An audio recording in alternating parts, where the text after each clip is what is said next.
Evening, everyone. It's 5:56 on this Tuesday afternoon. This is your closing comment video number 1737.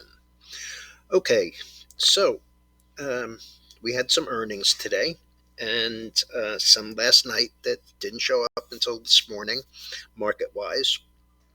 But let's start with the chart on the screen. This is the oil. This is the weekly.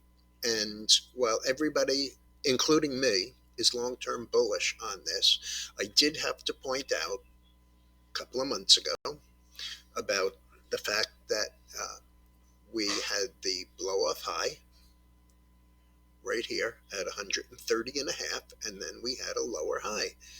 And we came down and had a lower high, and a lower high, and a lower high, and a lower high, and a lower high. And so we've also made lower lows on all of those. And today we broke $4, which is a huge move for any of the energies on a percentage basis. I mean, it was 5.3%. On a daily chart, I want to show you that what we really looked like by what we really look like is on this the rally, the gap up, which I told you the market hates, ran up to the falling 200-day MA. This is the last of those arrows that I showed you on the weekly, and then we came down today. Now, going back to the to the weekly, I don't think we're making a new low here. The rising 200 week MA comes in at around 67 or so. I think that holds. This low was 64.36.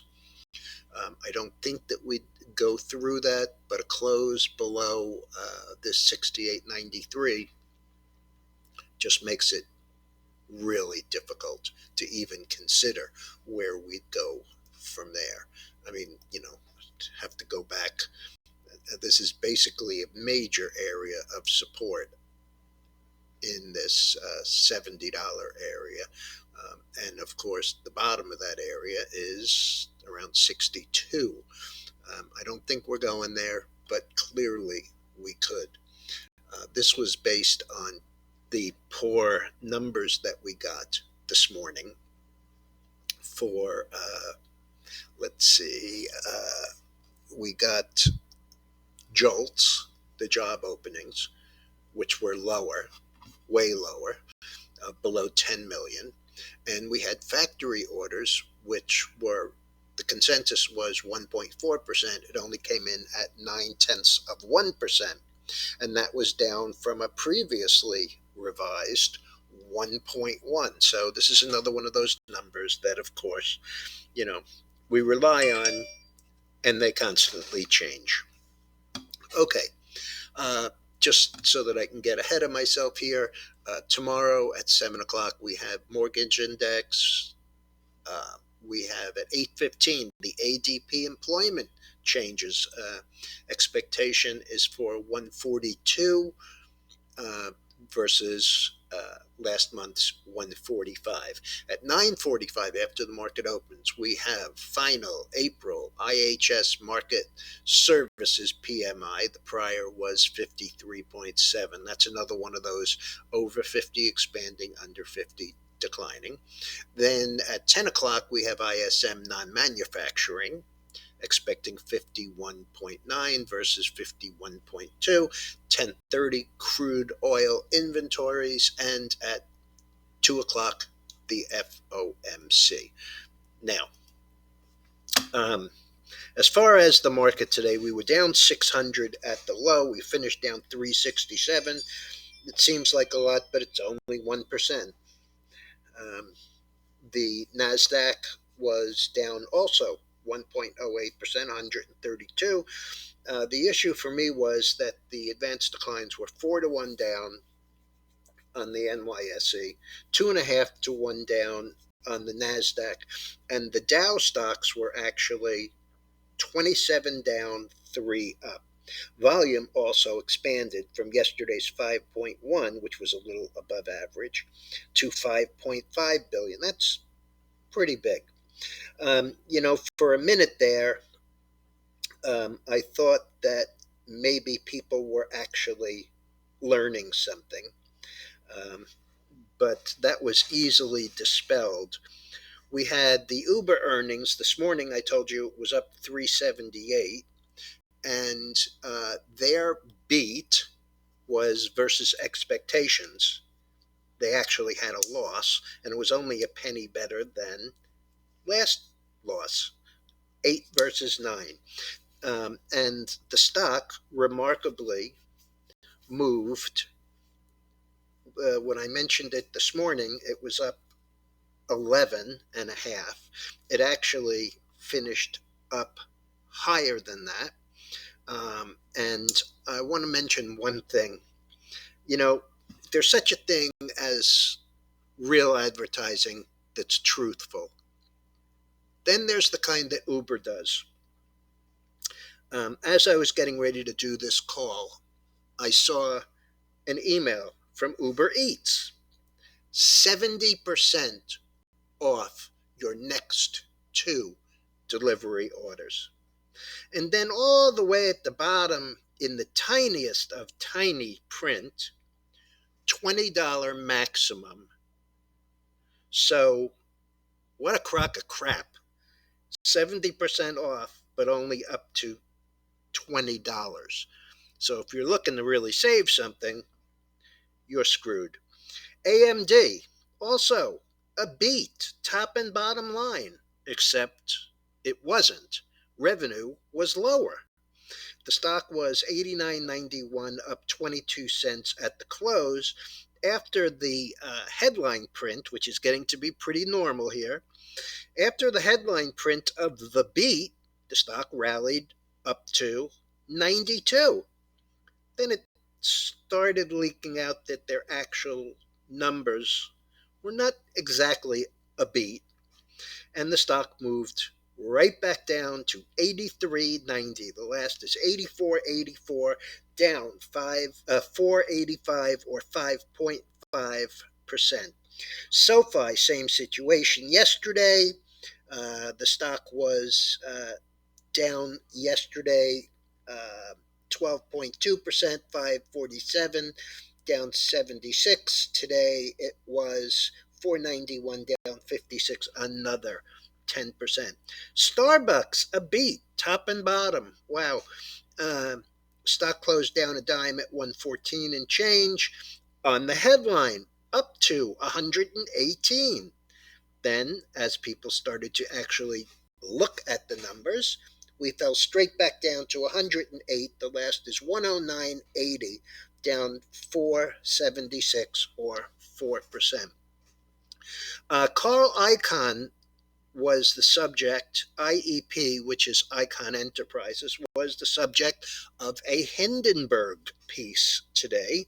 They are like some of the others, short houses. I mentioned it this morning when the stock was 47.30, down 302, that they had the thesis that Icahn is spread too thin across so many deals and over leveraged in several that aren't working. I didn't see him on CNBC at all today. So we went from 47.30 down 302 to 36.80, down 14. And we closed at 40.36, down 10.06 or 20%. Another one that I mentioned, I keep on warning you about these companies.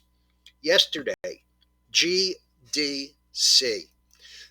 In case you have forgotten, that's the one I warned you to keep away from. Another basic materials company from the Far East. Had closed on Friday at $2.50, opened yesterday at 4, ran to 44, and closed at 31, up 28.5, or just a scant 1,140%. So, as I said, it closed 31. It opened today at 17 and made a low of $3.21. The last is 340, down 27.60. The warning is not only about Chinese stocks, it's also about trading the extended hours in some of these names. One that I mentioned this morning, symbol hour, HOUR. This one had gone to 577, up $4.19, 265%. This is the one that I mentioned to you this morning that said that they are a specialty retailer, except that when you look at what they actually sell, it's all kinds of crap. Um, Apparel, electronics, um, patio furniture. So if that's specialized, kick me in the ass. And Chegg, which yesterday I told you was on the big miss, was 12 down 6. This morning was 10 and a quarter down 740. And after trading further, $9.08 on the close, down 852 or 48%. The other chart that I wanted to show you was the gold, because as went the flight to safety and the move away from high growth and higher interest rates, which we'll have tomorrow anyway, the gold, which made a high here of 2063 and then back down, has been consolidating in this area and made a slightly higher high and higher low today, up $31. At the same time, the silver was also up, traded over 26, closed 25.62, up 39. Tomorrow, before the open, we have everything that I already told you, ADP, etc., etc. But on the earnings side, PSX Phillips 66, CVS, KHC, which is Kraft Heinz, CDW, which is IT, EL, Estee Lauder, Emerson, Yum Brands, and Generac, Haynes Brothers, and two in the housing area, BLDR, which is Builders Design, and SMG, which is Scott's Miracle Grow. Heavily on the housing side. All right, folks, I'll be back first thing in the morning with all of those numbers for you.